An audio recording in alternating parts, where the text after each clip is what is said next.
नदीम की presentation was very impressive and I learn a lot from there. और ये जो आइडिया आपने दिया कि 5 सेंटीमीटर से ज़्यादा अगर एंडोमेट्रोसिस है तो ओवम पिकअप करें, एम्ब्रियो फ्रीज करें, then operate and then transfer, ये पहले मेरे जहन में नहीं आया था। So this is something I have learn today और इंशाल्लाह इस पर हम फोकस करेंगे, अब इस पर काम करेंगे। मुश्किल नहीं है। अगर एक बड़ी सिस्ट है और साथ साथ फॉलिकल्स हैं तो ओवम पिकअप करना कोई मुश्किल नहीं है। और गुड क्वालिटी ओवम मिल जाए तो फिर एम्ब्रियो बन जाए, आप फ्रीज़ कर लें। और वैसे भी आजकल पॉलिसी ज़्यादातर ये होती है कि ऑल फ्रोज़न, हम सारे एम्ब्रियोज फ्रीज़ कर देते हैं एनीवे और बाद में 2 महीने बाद करते हैं तो उसका सक्सेस रेट बेहतर होता है। तो ये तो अच्छा आपने बता दिया हमें हमारे काम आएगा। मैनेजमेंट ऑफ मेनोपॉज, मैंने यहाँ खड़े होकर मेनोपॉज पढ़ाना भी नहीं है, ना मैनेजमेंट बतानी है। मैंने सिर्फ चीज़ों को टच करना है और फिर आप लोगों से सवाल पूछना है, इसलिए कि इसको इंटरेक्टिव सेशन बनाने की ज़्यादा ज़रूरत है। डॉक्टर सुम्बुल ये बता के जा चुकी हैं अभी कि हमारी लाइफ एक्सपेक्टेंसी बढ़ गई है। हम पहले 50 साल, मुश्किल से 45-50 साल ज़िंदा रहते थे, अब हम 70 साल तक ज़िंदा रहते हैं और हमें 20-25 साल एस्ट्रोजन के बगैर गुजारने पड़ते हैं, जो कि एक बहुत बड़ा प्रॉब्लम है वुमेन हेल्थ में। हम मेनोपॉज को सिर्फ मेनोपॉज समझते हैं, लेकिन एक्चुअली मेनोपॉज सिर्फ मेनोपॉज है नहीं, इसके डिफरेंट स्टेजेस हैं। Perimenopause, induce menopause, menopause and post menopause, और हर स्टेज के डिफरेंट प्रॉब्लम्स हैं। पेरीमेनोपॉज में प्रॉब्लम्स कुछ और होते हैं और पोस्ट मेनोपॉज और 80 ईयर्स और 75 ईयर्स की ख़वातीन के प्रॉब्लम्स कुछ और होते हैं और हमें उन्हीं के हिसाब से टेलर मेड उनको मैनेज करना होता है। सिम्टम्स आप सबको पता है, I am not going to discuss this in detail. ये सिर्फ रिमाइंडर के लिए मैंने एक लिस्ट लगा दी है कि ये सारे सिम्टम्स और प्रॉब्लम्स मेनोपॉज से एसोसिएटेड हैं and we all know that. और ये भी सारा कुछ हमने देखा हुआ है कि ये flushing, night sweat, dryness, painful intercourse pre menopause से शुरू हो जाता है, पेरी मेनोपॉज तक चलता है और फिर पोस्ट मेनोपॉज तक चलता है। तो इसमें से बहुत कम सिम्टम ऐसे हैं जो टाइम के साथ ख़त्म हो जाएं। हम कहते हैं कि हॉट फ्लशेस ख़त्म हो जाएंगे और कभी ख़त्म हो भी जाते हैं, लेकिन औरतें आदी हो जाती हैं और उन सिम्टम्स के साथ वो ज़िंदा रहती हैं। वेज़ोमोटर, जैसा कि उन्होंने बताया कि ये ज़्यादा कॉमन है वेस्टर्न वर्ल्ड में, वेज़ोमोटर हॉट फ्लशेस वगैरह, और हमारे यहाँ एक्स एंड पेन्स ज़्यादा कॉमन है और जिसको हम सार्कोपेनिया कहते हैं। मसल एट्रोफी शुरू हो जाती है, बॉडी मसल मास कम होना शुरू हो जाता है, मसल एट्रोफी शुरू हो जाती है जिसको सार्कोपेनिया कहते हैं। That is painful. और हमारे यहाँ औरतों को बहुत आदत है बैठे रहने की, ख़ासकर जब वो 50+ हो जाएं तो बच्चे कहते हैं अम्मा बैठे रहो, पानी हम ला के देते हैं। अम्मा बैठे बैठे हम आपको सब कुछ, आपका काम आपको एक सोफ़े कुर्सी पे करके देते हैं। This is wrong, this is wrong. कितनी भी उम्र हो जाए, अपने पर्सनल काम, अपने लिए पानी का गिलास लाना है, अपने लिए चाय बनानी है, अपने लिए खुद करें, प्लीज़ खुद करें। ये जो बैठने की आदत है ना, उससे मसल एट्रोफी जैसे एक्स एंड पेन्स, और मसल एट्रोफी के बाद बैलेंस सिस्टम ख़राब और फॉल के चांसेस बहुत बढ़ जाते हैं। और फॉल का मतलब हिप फ्रैक्चर। तो हमें अपने बुज़ुर्ग ख़वातीन को, इवन मर्दों को भी बैठने नहीं देना है। उनको बोलें कि आप चलते फिरते रहें, अपना पानी भी खुद लाएँ, अपना खाना भी खुद लाएँ, अपने काम आप खुद करें। ये प्रॉब्लम ऐसा है एट्रोफिक वेजिनाइटिस जिस पे हमारी औरतें बात नहीं करती हैं, सफ़र करती हैं, दे सफ़र इन साइलेंस। उनके मसले मसाइल हो रहे होते हैं, उनको पेन, इचिंग, सेक्सुअल लाइफ ख़राब हो जाती है, बट दे डोंट टॉक। आप जब क्लिनिक में उनसे 2-4 दफ़ा पूछते हैं तब जाके वो कुछ आपको बताना शुरू करते हैं, and this is the important part of their life. ये भी बहुत प्रॉब्लम है, urinary tract complications, oestrogen dependent epithelium over trigone area of bladder and urethra gets atrophic, और continuous irritation और continuous urinary tract symptoms आते रहते हैं जिसको हम यूरिथ्रल सिंड्रोम कहते हैं, जो कि यूजुअली 70+ ख़वातीन में होता है कि यूरिन डीआर में सब नॉर्मल है, कोई यूटीआई नहीं है, लेकिन कंटिन्यूस उनको यूरिनरी प्रॉब्लम्स हो रही हैं जो कि एंटीबायोटिक और ये सारा कुछ दिए जा रहे हैं, ट्रीट नहीं हो रहा है। हम सब बैक पेन का शिकार हैं सारे ख़वातीन। मल्टीपल फ्रैक्चर्स बहुत जल्दी होने लगते हैं, शुरू हो जाते हैं अगर ऑस्टियोपोरोसिस को प्रिवेंट नहीं किया गया या ये हाई रिस्क ऑस्टियोपोरोसिस हुए। तो impact of oestrogen decline after 50 years of age, there could be 2 categories. ये कहते हैं कि कुछ तो रिजॉल्व हो जाती हैं विद टाइम और कुछ तो विद टाइम रिजॉल्व हो जाती हैं और कुछ हैं जो टाइम के साथ ख़राब होती रहती हैं। ये वाला जो कॉलम है ये कहते हैं कि रिजॉल्व हो जाती हैं। अच्छा, इसमें कोई ऐसी बड़ी बात भी नहीं है। अगर हम ये सब बर्दाश्त भी करते रहें तो ज़िंदगी चलो कोई बहुत बड़ी पैथोलॉजी नहीं होती है, साइकोलॉजिकल मसले होते हैं, पैथोलॉजी नहीं होती। लेकिन जो अदर वो वाली कैटेगरी है जो कि टाइम के साथ ख़राब हो रहा है, cognitive decline, bone loss, atherosclerosis, joint problem, mucous membrane, genitalia, loss of libido, ये सब चीज़ें लाइफ को कंटिन्यूअस डे बाय डे ख़राब कर रहे हैं और टाइम के साथ वर्स होते चले जा रहे हैं। तो इसका हमें कुछ करना है कि अच्छा होता क्या, ये औरतें कहाँ जा रही हैं? फैमिली फिजिशियन के पास जा रही हैं, यूरोलॉजिस्ट के पास जा रही हैं, साइकेट्रिस्ट के पास जा रही हैं, कार्डियोवैस्कुलर के पास जा रही हैं, ऑर्थोपेडिक के पास जा रही हैं, गायनेकोलॉजिस्ट के पास नहीं आ रही। गायनेकोलॉजिस्ट के पास नहीं आ रही, इन्हें पता ही नहीं, इनको पता ही नहीं है कि ये सारे मसले एक गायनेकोलॉजिस्ट काफ़ी हद तक सॉर्ट आउट कर सकता है। अच्छा, ये औरतें डिपेंडेंट हैं अपने बच्चों पे, या बेटा लेके जाएगा या दामाद लेके जाएगा या बेटी लेके जाएगी, पैसे भी उन्होंने खर्च करने हैं, तो वो बहुत कुछ छुपा जाती हैं, बहुत कुछ टाल देती हैं। छोड़ो, आज नहीं कल, कल नहीं परसों, अभी तो मैं ठीक हो गई, 2 पैनाडोल खा लिया, अभी तो मैं सही हो गई। तो ये इनका सोशल सोशल स्टेटस भी हमें समझने की ज़रूरत है कि ये बहुत मजबूर होती हैं इस टाइम पे, डिपेंडेंट होती हैं बच्चों पे, फाइनेंशियली भी और फिज़िकली भी। प्रॉब्लम इतने हैं कि कहाँ सॉल्व हो गया, किसी इतने डॉक्टरों को दिखा दिया, अम्मा तुम्हें तो फ़ायदे कोई नहीं होता। अब कहाँ से होगा? साइकेट्रिस्ट क्या करेगा, ऑर्थोपेडिक वाला क्या करेगा, फिजिशियन क्या करेगा? टेम्पररी दवाएं देंगे, टेम्पररी मसला हल हो जाएगा, फिर दोबारा वही हो जाएगा। तो अगर ये हम खुद समझें और अपने लोगों को समझाएं, तो अगर ये गायनेकोलॉजिस्ट के पास आते हैं और एस्ट्रोजन डिक्लाइन का जो इशू है उसको अगर हम सॉर्ट आउट कर देते हैं तो बहुत कुछ बेहतर हो सकता है। क्वालिटी ऑफ लाइफ के लिए हमारे पास क्या क्या ऑप्शन हैं? नेचुरल छोड़ दें, ठीक है, जो जैसे हो रहा होता रहे। क्या हम कुछ सप्लीमेंट्स, विटामिन्स, होम्योपैथिक जो कि आमतौर पे करते हैं हम, ये दे दिया, मल्टीविटामिन दे दिया, कैल्शियम, विटामिन डी दे दिया और चलो इससे ठीक हो जाएगा, सिम्टम्स सही हो जाएंगे, कुछ ट्रीटमेंट दे दिया, वक्ती तौर पे गुजारा हो गया, लेकिन प्रॉब्लम तो वहाँ पर है। असल जो रूट कॉज है वो तो ठीक नहीं किया हमने। तो क्या हम हार्मोनल ट्रीटमेंट स्टार्ट करें या ना करें? इस पे बहुत बड़ा सवाल है और जिस पे हर बंदा जंप मार के खड़ा हो जाता है कि क्या हो रहा है। मुझे 30 साल हो गए मेनोपॉज पे बात करते करते, अभी तक बात करते जाती हूँ, अभी तक लोग कन्विंस नहीं हो पा रहे हैं कि मेनोपॉज एक प्रॉब्लम है और उसको मैनेज करना चाहिए। इतने इश्यूज़ हैं जिस पे डिस्कशन होते होते ये असल टॉपिक पीछे कहीं रह जाता है।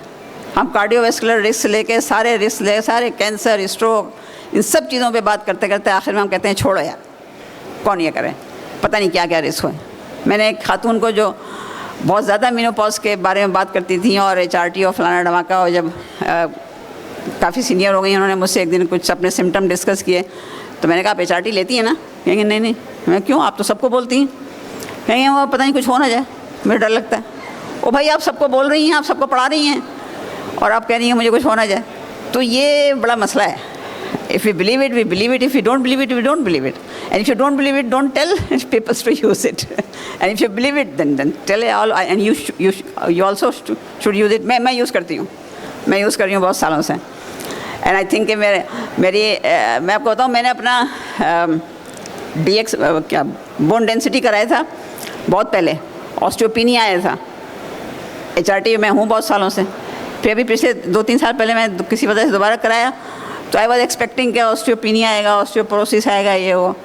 But for my surprise, pleasant surprise, उन्होंने बिल्कुल like a young healthy bone लिख के दिया मुझे यकीन नहीं है उस रिपोर्ट पे कैसे हो सकता है, पहले ऑस्टियोपीनिया था और अब ये कह रहा हूँ। लेकिन but I feel the difference my self, तो ये मैं कोई हिपोक्रेसी की बात नहीं कर रही हूँ। आई यूज़ इट माई सेल्फ, और इसीलिए मैं बहुत से लोगों को मैंने इस पर डाला है, and they are very happy. ख़ास के ओल्डर ख़वातीन जिनको यूरिनरी प्रॉब्लम से तंग होती हैं और एक्स एंड पेन से, उनको फ़र्क पड़ता है, दे गेट बेटर। वेज़ोमोटर स्टेबिलिटी हो जाती है इससे, वो तो विदिन फ्यू डेज़ हो जाती है, विदिन 10-15 डेज़ वेज़ोमोटर बेटर हो जाता है। स्किन और उनकी इलास्टिसिटी कुछ बेहतर होती है। स्लीप पैटर्न बहुत जल्दी ठीक हो जाता है, फटीग बहुत जल्दी ठीक हो जाता है, sense of well being, positivity आ जाती है लाइफ में, वो डिप्रेशन, वो एंग्जाइटी, वो इरिटेबल्स जो कैफियत होती है वो ख़त्म हो जाती है। और मेमोरी प्रॉब्लम सॉल्विंग, ये सब कॉग्निशन भी बेहतर हो जाती है। और ये मैं नहीं कह रही हूँ, ये बहुत सारे पेशेंट्स ने मुझे रिपोर्ट किया है और दे कम बैक कि मैं इसको अभी और लेती रहूँ, कब तक लेती रहूँ, मैं छोड़ना नहीं चाहती हूँ, मैं कंटिन्यू करूँ। तो ये है, चल रहा है। अच्छा, सेफ्टी के ऊपर बहुत झगड़ा है कि it depends on age. Younger than 60 years में अगर आप यूज़ शुरू कर रहे हैं तो कोई बहुत बड़ा मसला नहीं है। अब हमारे यहाँ हम POI बहुत देख रहे हैं, प्राइमरी ओवेरियन इनसफिशिएंसी बहुत देख रहे हैं। उनको क्या करें? उनका एस्ट्रोजन कहाँ से ला के दें आप? क्या उनको हम एस्ट्रोजन डिप्राइव छोड़ दें इसी तरह for another 40 years of their life? तो यंगर एज में अगर हो गया मेनोपॉज तो you must give oestrogen and give in higher doses. उनके लिए HRT कम होता है, उनको OCP देना चाहिए जब यंगर हम POI जब देखते हैं। इस पर भी हम बात करेंगे अभी पैनल में। पोटेंशियल बेनिफिट्स इसके हमें पता है, ये सारे रिकमेंड कर रहे हैं कि आप इसको, कंसेंसस है इसके ऊपर कि आपको लोएस्ट इफ़ेक्टिव डोज में इस्तेमाल करना चाहिए। ये सारी बड़ी बड़ी अथॉरिटीज़ हैं जो रिकमेंड कर रही हैं। होप स्टडी ने प्रूव कर दिया कि BMD, ये जो ग्रीन वाली लाइन है वो एस्ट्रोजन लो डोज वाली है, 0.3 मिलीग्राम वाली। उसमें भी देखें आप फ्रैक्चर का रिस्क, ये स्पाइन BMD कितना बेहतर हो गया है इवन जब आप लो डोज दे रहे हैं। रेड वाली लाइन प्लेसिबो है और जो सबसे ऊपर है वो 0.6 मिलीग्राम है, फिर 0.4 है और ग्रीन वाली 0.3 है। इवन लो डोज ने भी BMD को इम्प्रूव किया है। और अगेन आप इसमें अगर देखें तो ये थोड़ा सा डिफ़िकल्ट, चले मैं आगे बढ़ती हूँ, उसमें टाइम ज़्यादा लग जाएगा। तो ये जो होप स्टडी है इसने sustain therapy can increase long term health benefits. Adverse events अगर हैं भी तो लोअर डोज पे नहीं हैं और काफ़ी साल इस्तेमाल के बाद कुछ हो सकते हैं तो हो सकते हैं। तो lower dose is favourable, lipid profile favourable हो जाता है उसमें और आप उसकी वजह से आपके कार्डियक इश्यूज़ बेहतर होते हैं। And lower doses of may lead to higher rates of initiation and they continue HRT, वो भी छोड़ते नहीं, उसको कंटिन्यू करते हैं। As I said, hot flashes बहुत जल्दी ठीक हो जाती हैं, वेजाइनल एपिथेलियम बहुत जल्दी ठीक हो जाती है, BMD बेहतर हो जाती है, and skeletal health is important जो कि अच्छी होती है। ब्रेस्ट कैंसर पे हम बड़ा शोर मचाते हैं। ये देख लें आप, ये जो येलो लाइन है ये प्लेसिबो है और जो रेड लाइन है उसमें उन्होंने लो डोज एस्ट्रोजन दिया हुआ है। एंड यू कैन सी के ब्रेस्ट कैंसर का इंसिडेंस, इन्वेजिव ब्रेस्ट कैंसर और दूसरे बाई ग्रुप है। ये इसमें अगर आप इसको देखें तो जहाँ एस्ट्रोजन एंड प्रोजेस्टेरोन इस वाले हैं कंबाइन दिए, यहाँ ब्रेस्ट कैंसर का रिस्क अगर बढ़ भी रहा है तो एटलीस्ट 5 साल के इस्तेमाल के बाद बढ़ रहा है, जो रेड लाइन है। और दूसरी तरफ अगर आप देखें उस वाले में जहाँ उन्होंने सिर्फ एस्ट्रोजन दिया गया है, वहाँ ब्रेस्ट कैंसर का रिस्क, मतलब prevention, not risk, sorry, prevention बेहतर हो गई है। So now it is proven that estrogen alone is okay with breast. ये प्रोजेस्टेरोन है जो प्रॉब्लम करता है, उसमें हमें ज़रूरत पड़ती है कि आप फिर विड्रॉ करना पड़ता है 5 साल 8 साल के बाद।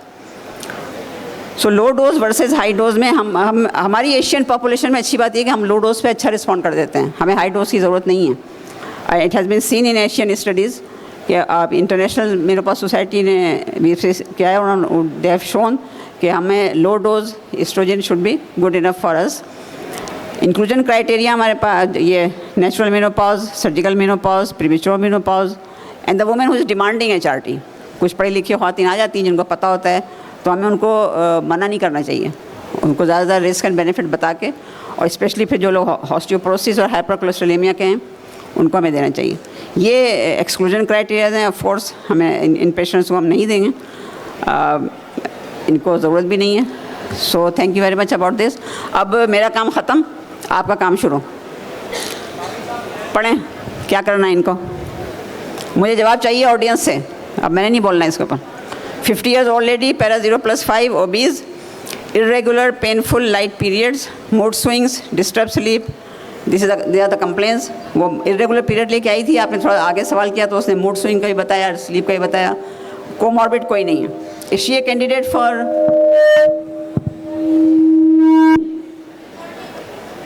HRT? देंगे या मैं कह रही हूँ इसलिए देंगे, या वाकई आपने सोचा है कि देना चाहिए? वाकई सोचा है, देंगे अपनी क्लिनिक में? इसे ये बड़ा मसला होता है, यहाँ हम कुछ बोलते हैं, घर जाके कुछ और करते हैं। ये नहीं होना चाहिए। अगर आपको कोई कन्फ्यूजन है तो 50 सवाल कर लें यहाँ, लेकिन अगर आप एक चीज़ से कन्विंस हो गए हैं देन प्लीज़ डू इट। तो is she a candidate for HRT? इसके पीरियड्स को रेगुलर करने के लिए आपने तो हार्मोनी देना है ना, hormone. Once you exclude pathology and all this thing, तो फिर हार्मोनी देना है, और वो उसका मूड और स्लीप को भी बेहतर कर देगा। और इनको समझाना है कि अपना वेट कम करें। वेट कम करने से इनका, अगर कि आपके जहन में कोई रिस्क फैक्टर है हार्मोन का, तो वो ख़त्म हो जाएगा। लो डोज पे ये शी विल रिस्पॉन्स। सो कि एस्ट्रोजन प्रोजेस्टेरोन कंबाइन देना है या सिर्फ एस्ट्रोजन देना है? कंबाइन देना है, इसलिए कि यूट्रस है इनके पास।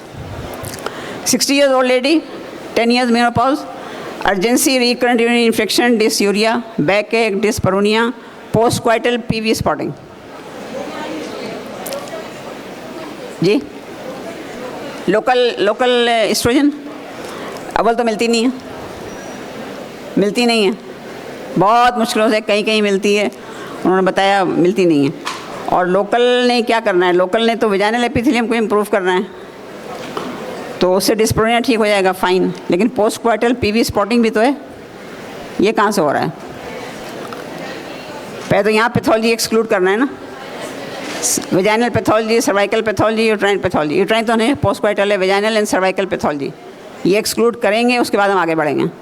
वो कैसे करेंगे? आप परिस्पेकुलम एग्जामिनेशन करेंगे, वेजाइनल एपिथेलियम देखेंगे, उस पर एट्रोफिक वेजिनाइटिस मिलता है कि नहीं मिलता है, आपको सर्विस कैसा मिलता है, पैप स्मेयर लेके, वहाँ से आप पैथोलॉजी एक्सक्लूड करेंगे।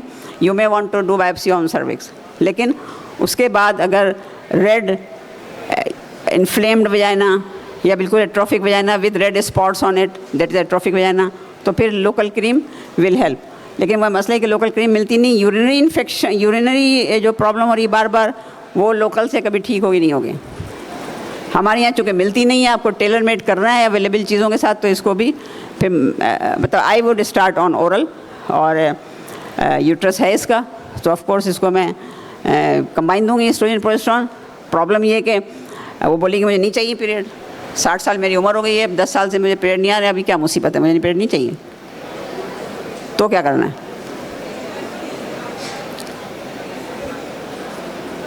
कोई ज़रा ज़ोर से बोले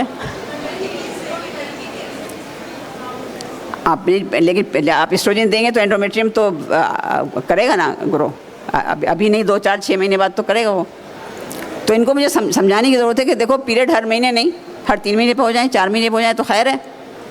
तो अक्सर वो तैयार हो जाते हैं। तो आप कंटिन्यूस एस्ट्रोजन दे दें और फिर ड्रॉप कर, उसको विड्रॉ कर लें, 10-12 डेज छोड़ दें, जो भी उसने ब्लीड करना है कर देंगे, और फिर आप शुरू कर दें। आप अल्ट्रासाउंड पे उसको एंडोमेट्रियम थिकनेस को फॉलो कर लें। इतनी जल्दी हाइपरप्लेजिया नहीं होता है, कम से कम 6 महीने 8 महीने के बाद ही होगा। आप उसको अल्ट्रासाउंड में फॉलो करते रहें, तो आपको 2-3 महीने के बाद देख लें, अगर अल्ट्रासाउंड एंडोमेट्रियम थिक हो गई है, 0.7 0.8 हो गई है, विड्रॉ कर लें एस्ट्रोजन, लेट हर ब्लीड, वो ब्लीड कर जाएगी, उसके बाद फिर आप दोबारा एस्ट्रोजन शुरू कर दें। तो अच्छा 4-6 महीने एस्ट्रोजन ले लेने से यूरिन सिम्टम्स, उसके ये सारे सिम्टम्स बहुत बेहतर हो जाएंगे। तो एस्ट्रोजन अलोन भी दे सकते हैं with somebody who has uterus, बशर्ते कि आप उसको फॉलोअप में रखें और 3 महीने 4 महीने के बाद एक दफ़ा विड्रॉल करवा लें। 48 years old lady, para 0+4, history of wrist fracture 1 year ago, family history of mother hip fracture, LMP 6 months ago, diabetes which is well controlled, vaginal itch, discharge, backache। जब पूछा गया तो उसने बताया palpitation भी है और headaches भी बहुत होते हैं। Is she a candidate?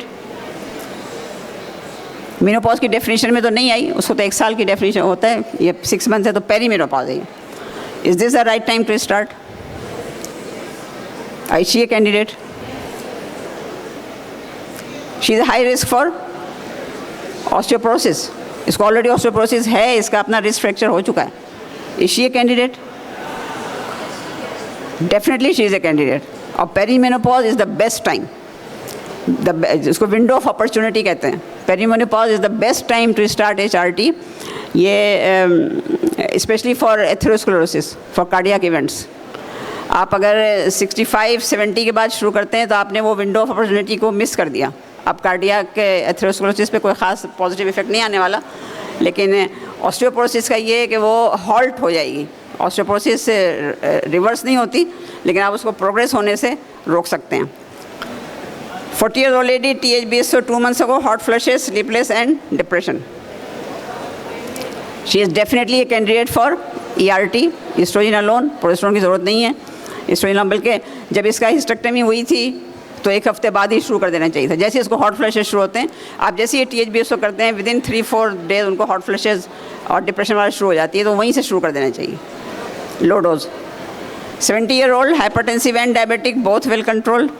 Dysuria, urinary incontinence, nocturia, few episodes of PV spotting. Is she a candidate? Again सबसे पहले PV स्पॉटिंग को सॉर्ट आउट करना है कि यह कहाँ से हो रहा है। डायबिटिक है, हाइपरटेंसिव है, जब पैरेटी में चले पैरा 5 है, तो she might become a patient of uterine endometrial hyperplasia. तो हमें वो तो रूल आउट करना है सबसे पहले। अल्ट्रासाउंड में एंडोमेट्रियम थिकनेस अगर नेग्लिजिबल है तो फिर आप वेजाइनल एग्जामिनेशन आपको नज़र आ जाएगा कि वहाँ कोई वेजिनाइटिस वगैरह है, तो she is the candidate for ERT। अगर एंडोमेट्रियम थिक नज़र आती है तो फिर आप एंडोमेट्रियम सैम्पलिंग के बाद डिसाइड कर सकते हैं। लेकिन इनकी लाइफ जो डिसयूरिया या नॉक्चूरिया ये सारे मसले हैं ना, ये लाइफ इनकी बहुत आसान हो जाएगी अगर इनको HRT पे हम डाल दें। So thank you very much. अगर कोई क्वेश्चन है या मैंने जो डिस्कस किया उस पर कोई इतराज़ है किसी को तो you are most welcome to discuss here. Thank you very much.